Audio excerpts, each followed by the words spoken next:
آقای اسدی سلام عرض میکنم خدمت. منم سلام عرض میکنم سمت شما. خیلی خوشحالیم شما رو میبینیم. بس دیگه خودتو لوس نکن، برو سر اصل مطلب. شغل شما چی هست آقای اسدی؟ من دیپلمات تروریست بمبگذار در وین. راحت بخوایم بگیم کارمند سفارت ایران بودید در وین. بله دیگه راحتش همین میشه که تو گفتی.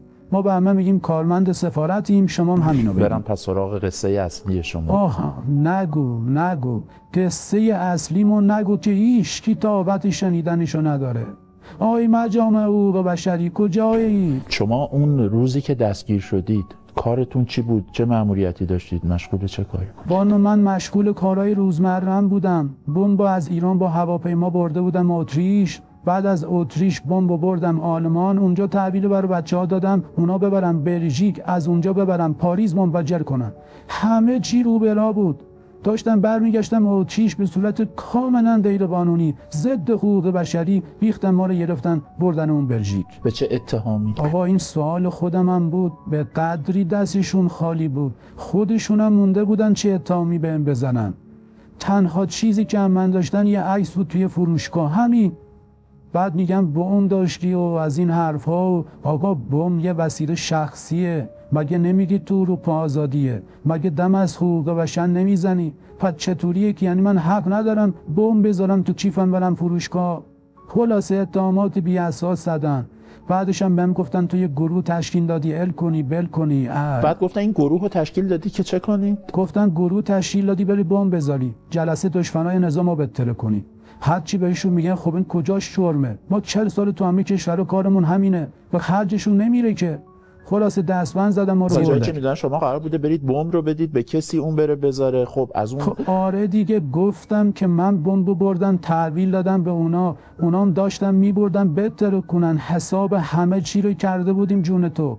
شیخ ببخشید روحانی همون موقع رفته بود اتریش، قرار بود ما بتر کنیم. هرچی هم گفت کار ما بوده. من جواد ظریف بگه خندتون نمیگیره؟ یعنی نزال تو همون روزی که رئیس جمهورش اومده اروپا بمبگذاری میکنه. البته ظریف اینو گفت بعد موقع گفت، اما وقتی گفت شما رو گرفته بودن همه به ریش بلا تکلیف خودش خندیدن.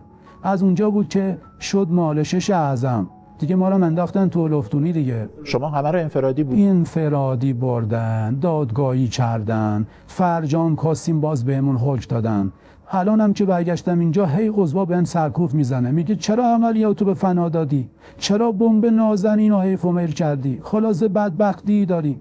حالا دیگه خلاصه اونجا همش که انفرادی بودم. خیلی سخت میگذره که. یه سختی میگم یه سختی میشنوی. یعنی بابایی از ما در آوردن که نگو و نپرس. ما رفتیم دشمنای نظام رو بتره کنیم، اونا زدن ما رو ترکوندن. بخواید جمع و جورش رو بگید برای مردم چی میشه که اینها به قول خودشون یک تروریست رو که 20 سالم براش حبس بریدن یهو چی میشه نداره که. کار خیلی ساده تر از این حرفا جمع و جور شد.